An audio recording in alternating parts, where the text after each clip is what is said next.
Hello' guys, মই মোবাইলেৰে কেনেকৈ trading কৰোঁ আপোনালোকক আজি দেখুৱাইছোঁ। মাৰ্কেট এইটো হ'ল চেনচেক্সৰ মেইন ইণ্ডেক্স আৰু এইটো হ'ল মই চেল কৰা 81,500 কল অপশ্যন। মাৰ্কেট যেতিয়া অ'পেন হৈ জবৰদস্ত এই পইণ্টটোলৈ আহিছে, ইয়াতে দেখা গৈছে যে আমাৰ চেলাৰ এক্টিভ হৈছে। ইটোত আমাৰ চেলাৰ এক্টিভ হৈছে। চেলাৰ এক্টিভ হোৱাৰ লগে লগে তিনিডাল আমাৰ 5 মিনিটৰ তিনিডাল কেণ্ডেলে জবৰদস্ত আমাৰ চেলিং দেখুৱাইছে।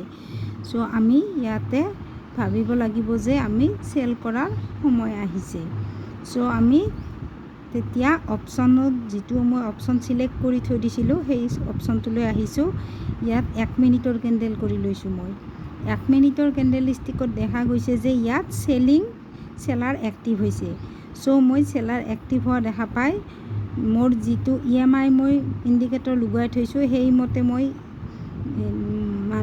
সেই ৰুল মতে মই 281ত মই এণ্ট্ৰি কৰিছোঁ।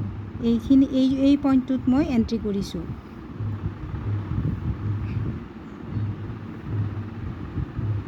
এতিয়া দেখাম 280 পইণ্টত এণ্ট্ৰি কৰাৰ মই যিহেতু এজন অপশ্যন ৰাইটাৰ চ' 280 পইণ্টত মই যেতিয়া এণ্ট্ৰি কৰিলোঁ জবৰদস্ত মাৰ্কেট তললৈ আহিছে।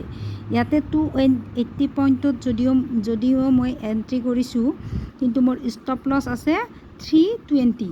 এই পইণ্টটোত আছে মোৰ 325ত মোৰ ষ্টপ লছ লাগি আছে। এই পইণ্টটোত মোৰ ষ্টপ লছ লাগি আছে। যদি মোৰ মাৰ্কেট মোৰ ডাইৰেকশ্যন মতে নহয়, তেতিয়া মই 28ৰ পৰা 325লৈ হ'ব 45 পইণ্ট হ'লে মোৰ মোটামুটি 900 টকা লোকচান হ'ব। কিন্তু মই সদায় লাভটো লাভ অনুপাতটো বেছি ৰাখিব লাগে লোকচানৰ অনুপাততকৈ। চ' যদি মই 900 টকা লোকচান লওঁ, তেনেহ'লে মই লাভ ল'ম নিশ্চয় 1800 টকা। 1800 হ'ব লাগিলে মই 45 পইণ্ট যদি মই লোকচান লৈছোঁ, তেনেহ'লে মই 90 পইণ্ট লাভ কৰিব লাগিব। 90 পইণ্ট লাভ কৰিব লাগিলে মই 281ত মই এণ্ট্ৰি কৰিছোঁ। 281ত এণ্ট্ৰি কৰাৰ পাছত মই এতিয়া মোৰ ফাৰ্ষ্ট টাৰ্গেট হ'ব 281 হ'লে 190। চ' 190 মোৰ ফাৰ্ষ্ট টাৰ্গেট হিট একদম ক'তো নৰোৱাকৈ মোৰ ফাৰ্ষ্ট টাৰ্গেট হিট কৰিছে। কিন্তু ফাৰ্ষ্ট টাৰ্গেট হিট হ'লেও মই ইয়াতে এক্সিট পইণ্ট যদিও মই ৰাখিছোঁ ফাৰ্ষ্ট পইণ্ট, কিন্তু মই ইয়াতে এক্সিট নকৰোঁ। মোৰ মাৰ্কেটৰ ডাইৰেকশ্যন মতে মোৰ মাৰ্কেট আহিব লাগিব 110তহে মই এক্সিট কৰিম। চ' মই 110 পইণ্ট হোৱালৈকে মই ৰখি আছোঁ।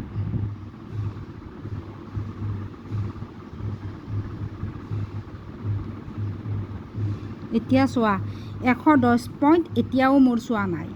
এতিয়াও মোৰ 110 পইণ্টত টাচ কৰা নাই।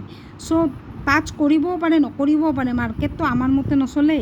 সেইকাৰণে মই এই যে ষ্টপ লছ লগাই থৈ দিছিলোঁ মই 325ত, সেই ষ্টপ লছটো মই আনি পেলাই এতিয়া মই ৰাখিছোঁ 240-240ত মই ৰাখি থৈ দিছোঁ।